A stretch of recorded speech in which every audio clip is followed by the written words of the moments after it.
y de transformada inversa, que con la transformada inversa se está trabajando con la fórmula ahí, ¿sí? Ahora, esto de transformada de Fourier, ejemplo de cálculo, y de transformada inversa de Fourier, lo vamos a ver de los ejemplos que hicieron la Politécnica de Valencia. Hicimos unas capturas de pantalla y lo vamos a mostrar ahí. Y después, por último, vamos a ver una tablita de transformada de Fourier que les hemos colocado ahí en el aula virtual para que la tengan disponible y para que la puedan usar para resolver los ejercicios de la misma manera que estuvieron usando en las tablas para la transformada de Laplace.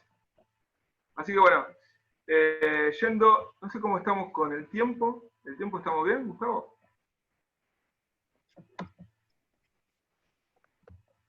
Perdón, Juan, quedan un poco menos de 10 minutos. No sé si Está bien, querés bueno. que avanzar o... No, avanzo. Cuando quede un minutito, si me puedes avisar. No, yo te aviso y bueno, lo que sí, me voy a pedir para volver a conectarnos, yo voy a demorar un ratito en grabar, viste que descargar la grabación y volver a entrar. Así Perfecto. que, bueno, nada, dale nomás. Vale, buenísimo. Buenísimo. Bueno, lo que estamos viendo que cuando trabajamos con funciones periódicas, ¿sí? Cuando trabajamos con funciones periódicas, lo que podíamos hacer es cuando trabajábamos con la serie de Fourier, obteníamos un espectro discreto, ¿sí? Pasábamos de aproximar una función periódica con una sumatoria de funciones senoidales, que tenían un armónico fundamental, que sería el que coincide con el periodo de la función, y después teníamos armónicos que la amplitud se va achicando y que la frecuencia es un múltiplo de la fundamental, ¿sí? Entonces pasábamos de una función periódica a tener en el mundo de la frecuencia un espectro discreto. Y esto era el mundo de la serie de Fourier. Ahora, ¿qué pasa cuando estamos trabajando con funciones que no son periódicas? Por ejemplo, esta es una función senoidal que está multiplicada por una exponencial. Esto es como un movimiento subamortiguado de un masa-resorte, ¿sí? De un sistema de masa-resorte subamortiguado. Lo que vamos a tener es, si estamos analizando una función que no es periódica, el espectro pasa a ser de discreto a continuo, ¿sí? Y vamos a analizar un poquito más en detalle cómo es eso, ¿sí? Pero conceptualmente es funciones periódicas, espectros discretos. Funciones no periódicas, espectros continuos. Y bueno, y cuando trabajamos con funciones periódicas, hablamos de serie de Fourier. Cuando trabajamos con funciones que no son periódicas, hablamos de integral de Fourier. Cuando trabajamos con las integrales de Fourier y las series de Fourier, la relación se encuentra a través de la forma exponencial, ¿sí? No es que vamos a trabajar con la trigonométrica ni con la compacta, sino vamos a trabajar con la parte exponencial, con la serie exponencial de Fourier, para hacer esa relación, ¿sí? Entonces, ¿se acuerdan ustedes que cuando teníamos una función periódica y trabajamos con la serie exponencial, teníamos esta expresión?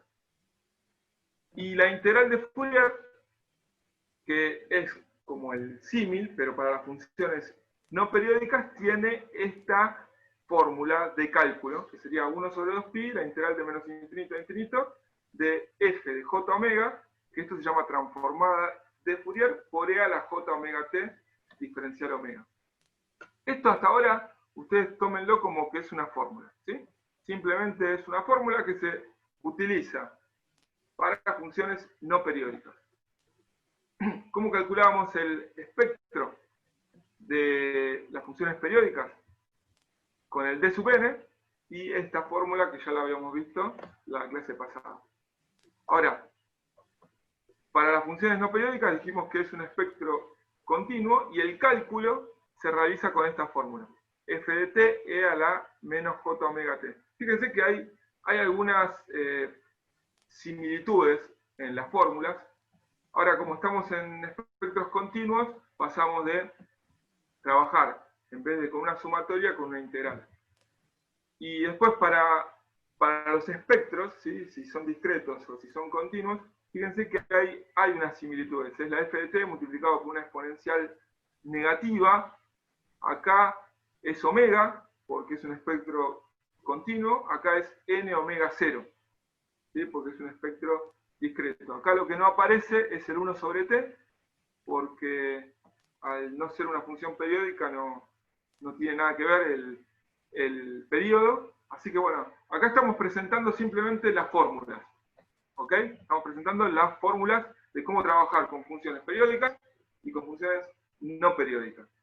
La similitud es la serie de Fourier, que es esto que está acá, se relaciona con la integral de Fourier, y los espectros se relacionan con la transformada de Fourier. Así que bueno, pasamos a esto. Y al igual que la serie de Fourier, ¿sí? La integral de Fourier también tiene condiciones de existencias, y por suerte aparece el mismo señor que se llama Dirichlet.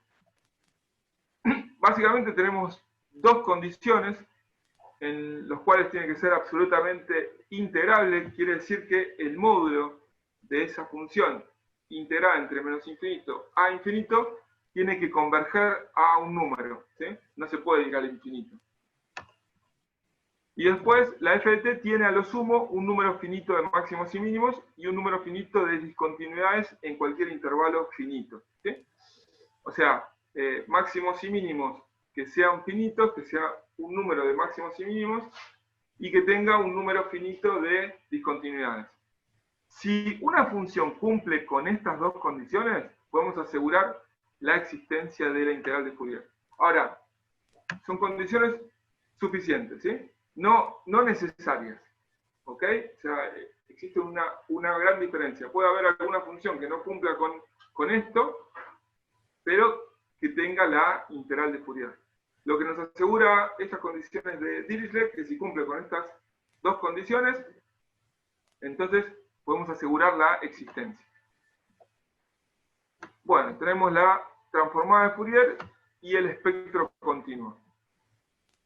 Bueno, acá básicamente habíamos dicho que esta fórmula nos daba el espectro, así como en la serie de Fourier los d sub n nos daban el espectro discreto, ¿sí? Acá la transformada de Fourier nos da el espectro continuo. Y lo que, por más que sean funciones que sean reales, lo que vamos a obtener son espectros que van a tener una parte real y una parte imaginaria. Son funciones de variables complejas, ¿sí?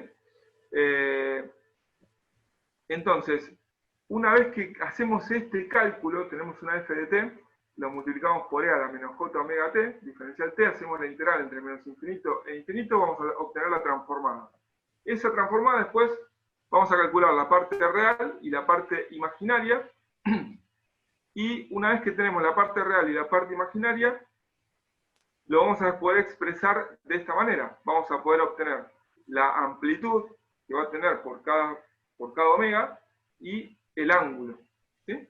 Y de esta manera podemos hacer una expresión que tiene que ver con lo polar, donde vamos a tener un módulo y una fase, y de acá nace el espectro de amplitud, y de acá sale el espectro de fase, ¿sí? Juan, que estuvimos analizando, ¿sí? Queda menos de un minuto. Bueno, salimos y volvemos a entrar. Dale, yo voy a entrar un ratito, hasta que grabe. Dale.